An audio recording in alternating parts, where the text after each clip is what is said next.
di Polres itu menindaklanjuti dari sisi pidananya, kemudian kita di Badan Kehormatan menindaklanjuti dari sisi etiknya.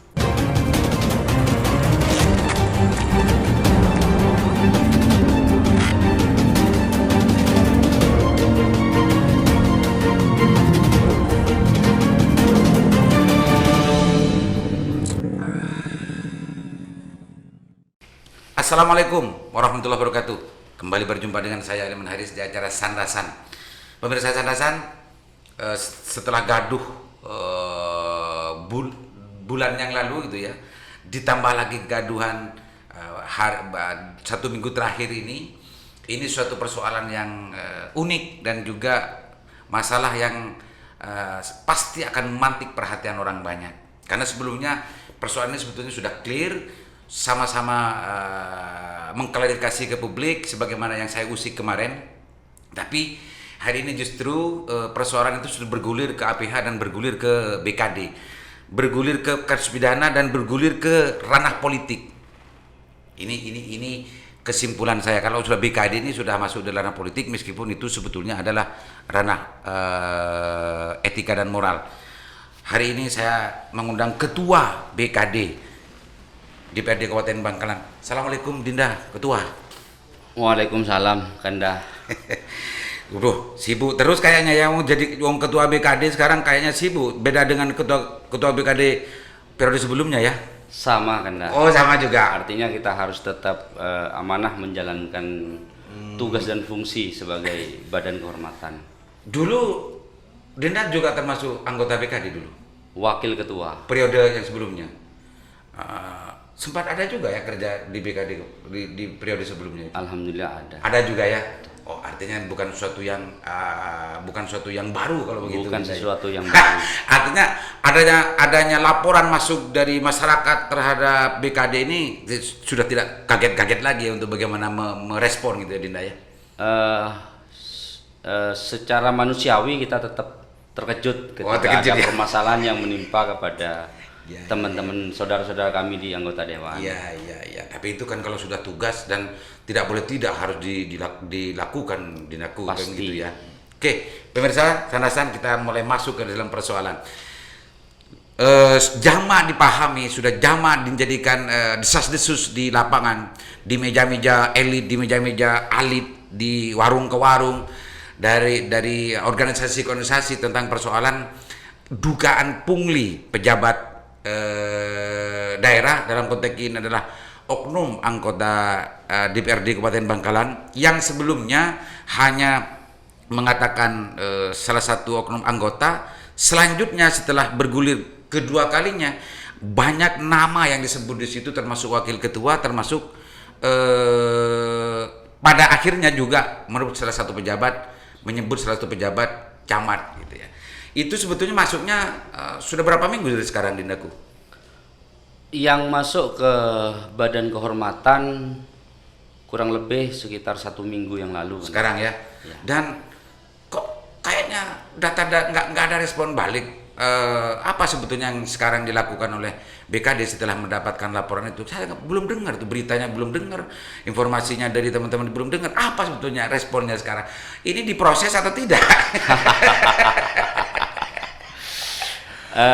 Om Aliman ini memang sosok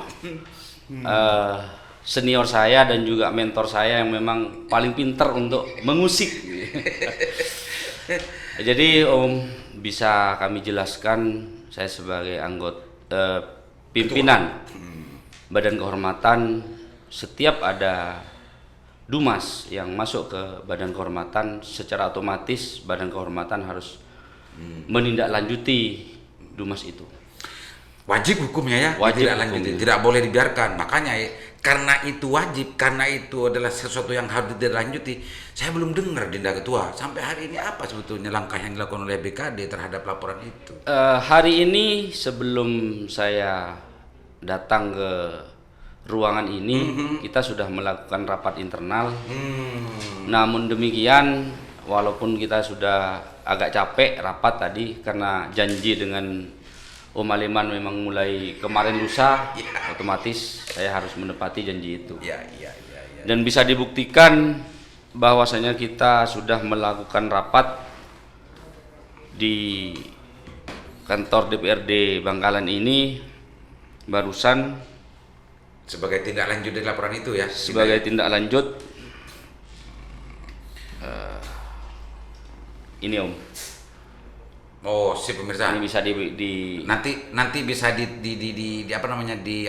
anu ke saya nanti itu Siap.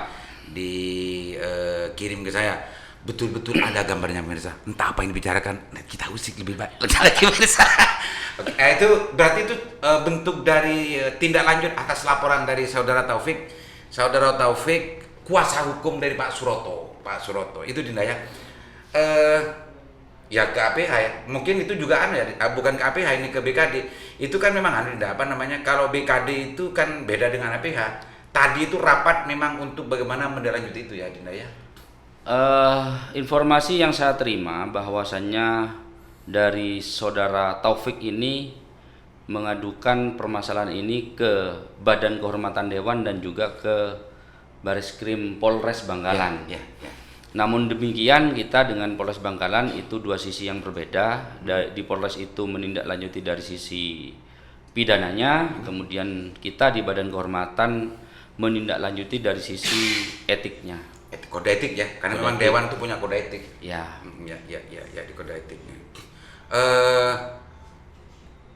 SOP atau langkah-langkah, saya sudah lama Dinda sudah tidak menjadi anggota dewan dan tidak pernah baca-baca tentang regulasi kedewanan gitu. Apalagi urusan ke kode etik kan.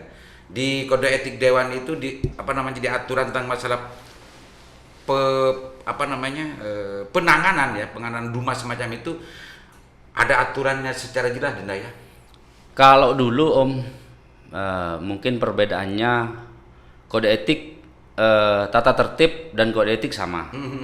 Namun di periode yang sekarang ini ada aturan baru yang melekat di anggota DPRD, itu adalah tata beracara. Oh, sudah ada acaranya Tata beracara, di mana 3 payung hukum itu yang menjadi landasan kita dalam rangka menjalankan tugas dan fungsi sebagai anggota dewan. sebagai BKD. Sebagai anggota dewan. Oh, anggota dewan. Oh, ya aturannya. Enggak, maksudnya untuk yang menjadi pedoman untuk penanganan laporan Dumas tentang masalah keetisan dan kekodeetikan dewan itu kan juga ada Dinda. Berita acara. Tetap Bukan tiga payung hukum itu yang kita gunakan. Ya. Namun demikian sedikit bocoran dan juga sebagai bukti bahwasannya kita sudah bekerja hari ini, kita tetap menindaklanjuti apa yang menjadi aduan dari saudara Taufik sebagai kuasa hukum dari calon kepala desa Suroto. Namun dari hasil rapat itu sendiri kami belum bisa menindaklanjuti ke langkah berikutnya karena menurut kami Badan Kehormatan DPRD Kabupaten Bangkalan ada syarat formil yang tidak terpenuhi dari Dumas itu sendiri. Oh, begitu. Artinya rapat pertama melakukan langkah-langkah menganalisa pertama tentang masalah keberadaan laporan itu, dan untuk sementara sudah menyimpulkan bahwa laporan itu dianggap tidak memenuhi syarat formil gitu ya. Nah, begitu pemirsa. Sudah melangkah, sudah menyimpulkan BKD itu ya, sudah memproses gitu sebetulnya. Cuma menganggap di situ belum mencukupi data formil. Apa dengan demikian tidak perlu untuk memberikan waktu atau kepada pihak pelapor gitu ya untuk memenuhi syarat formil di SOP-nya Dinda? Yang jelas untuk pemberitahuan kepada pelapor itu tidak serta-merta Badan Kehormatan langsung memberikan informasi kepada pelapor, tetapi ada notulen nanti yang akan menghubungi. Intinya hak pelapor itu pasti akan dijaga juga kan oleh Tetap. BKD kan. Kalau ada syarat-syarat formil yang diperlukan untuk dipenuhi itu pasti diberitahu. Iya. Akan diberitahu. Akan diberitahu. Itu SOP-nya. Pemirsa, SOP-nya demikian. Rapat pertama, respon pertama sudah menganalisa tentang masalah isi laporan dan lain-lain. Dan kayaknya akhir-akhir ini di Bangkalan gaduh Dinda urusan persoalan teman-teman anggota dewan, dan tidak hanya urusan dugaan pungli ini. Bahkan sekarang media-media nasional gitu ya turun ke sini, ada kasus dari teman-teman anggota dari salah satu oknum anggota Dewan Bangkalan itu yang justru sekarang menjadi tersangka di Polres. Itu juga menjadi bagian dari respon dari BKD apa gimana? Badan Kehormatan itu tidak hanya menangani aduan masyarakat terkait anggota DPRD, tetapi juga harus menindaklanjuti pemberitaan anggota DPRD yang sudah menjadi isu publik. Apalagi ini terkait kasus hukum. Oh, intinya BKD kalau dalam istilah di APH itu ya tidak harus delik aduan, delik umum pun juga akan diproses gitu ya. Kalau itu justru betul-betul sudah ramai dan gaduh di masyarakat terkait dengan ulah atau perilaku dari anggota dewan. Ya. Gitu Mirza. Ternyata kalau mengaturannya sudah luar biasa ini aturannya. Tinggal ditunggu saja bagaimana itu sebetulnya perilaku dan kerja-kerja dari BKD karena memang betul akhir-akhir ini memang media itu dipenuhi dengan berita-berita tentang anggota Dewan Bangkalan. Satu yang itu, yang kedua yang masalah ini. Berarti itu juga diproses ya? Kalau yang satu yang jelas karena ini menjadi proses hukum yang ditangani oleh Polres Bangkalan, kita hanya melakukan pemantauan. Namun demikian Badan Kehormatan tidak bisa melakukan langkah-langkah sebelum yang bersangkutan ini terbukti secara hukum dan inkrah. Ya. Artinya kalau itu dilakukan dianggap melampaui kewenangan gitu ya Dinda ya. Di BKD gitu ya. Meskipun sebetulnya antara ranah pidana dengan ranah etik dan moral itu sebetulnya sesuatu ranah yang berbeda. Sesuatu yang berbeda dan bisa saling menguatkan sebetulnya. Kalau sudah terbukti di sini bisa saja ini secara etis dan lain-lain. Itu semua sudah ada SOP-nya dan juga mempunyai standar masing-masing sebetulnya Dinda ya. Tapi itu juga menjadi perhatian juga dari BKD kan Dinda. Ya, yang pertama terkait kasus yang menimpa saudara kami ini yang bisa kami sampaikan kami atas nama keluarga besar DPRD Kabupaten Bangkalan memohon maaf kepada seluruh masyarakat, utamanya masyarakat Kabupaten Bangkalan. Yang kedua, musibah ini menjadi musibah kita bersama dan kami sendiri merasa terpukul ketika mendengar berita ini. Namun demikian, kami tetap mengedepankan asas praduga tidak bersalah. Ya. Jadi pakai apa namanya itu istilah, saya bukan orang hukum sama praduga tak bersalah yang dipakai juga ya. Artinya kalau kita justru menuduh dan macam tanpa ada suatu alat bukti yang jelas, kita itu nanti beratnya berat dan badan. Ya. Dinda, minum dulu anunya Dinda, biar tidak terlalu tegang Dindaku. Bismillah. Alhamdulillah bisa merasakan kopi Sanrasan ini. Kopi Sanrasan, memang kopi Sanrasan ini. Kemasannya, racikannya memang Sanrasan Dinda.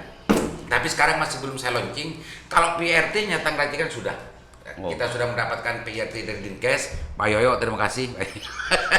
Setengah promosi ini berarti. Ya, tapi ini belum kita produksi besar-besaran gitu ya. Dan memang belum launching untuk dijual. Tapi semuanya akan kita dipersiapkan bahwa Sanrasan punya produk ini. Usul, barangkali bukan hanya isinya tapi juga tempatnya yang. Oke, ya insya Allah. Mudah-mudahan usulannya bisa kita dilanjuti karena kalau kreasi itu kita akan sangat terbuka usulan dari mana-mana dan itu juga akan mengukur terhadap kekuatan kita, Dinda. Oke, Dindaku, kita masuk ke persoalan lain. Ke persoalan yang tadi. Ada dua persoalan yang menjadi perhatian ya dari BKD Kabupaten Bangkalan. Yang satu atas Dumas, yang kedua adalah tidak dipungkiri ini sudah menjadi persoalan dan menjadi isu nasional, Dinda. Dan itu semua tidak luput dari perhatian dari BKD. Tapi untuk yang Pak Suroto ya, Pak Suroto tentang masalah dugaan pungli Cakades, ini sebetulnya tidak kepada satu kan, tidak hanya kepada satu oknum. Justru di laporannya itu kalau kita baca ada banyak oknum di situ sebetulnya, dan yang sangat jelas ditulis itu salah satu oknum wakil ketua Komisi A. Komisi A yang memang menangani masalah Cagades ini. Jadi persoalan ini sebetulnya kalau nanti syarat formil itu belum terpenuhi, apakah ini tidak mau ditindaklanjuti atau memang ini nanti minta syarat formilnya dipenuhi, Dinda?